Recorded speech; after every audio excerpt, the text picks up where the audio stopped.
hapo vipi sasa hapo fiti. Wow. Mwanaume amenisumbua sana kwa hii plot. Mimi namwambia mwanangu Mike ateka baba watakubishana mimi ole ndo kwa bibi mrembo. Hapo sasa leo anashindwa kumlipia kodi. Kwanza jana nikampigia kasimu tuelewana vile tutakuwa tunafanya mambo yetu hapa na umma. Tutakuwa tunamgonge.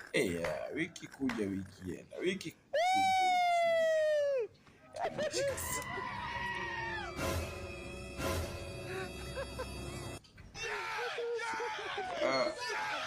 Kasimu huyo najua babu saa zingine huwa tulia.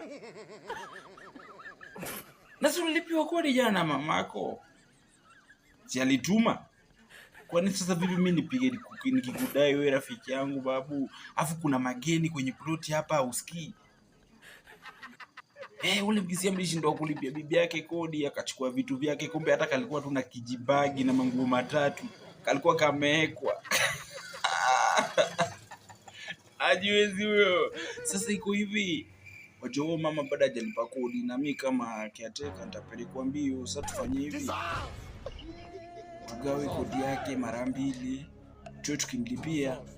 Alafu tutakuwa na timetable ya kugonga hapo. Kugonga hiyo kitu.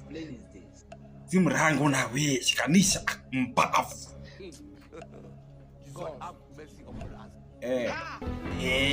Hapo mtu mzima vipi? Weka kwa hii namba 1500. Tukishika hiyo nyumba asija kafukuzwa. Tutakuwa tunagonga hapo chakula cha roho hiyo kitamu. Mwili itapenda baba. Alikuwa amejibeba. Hapo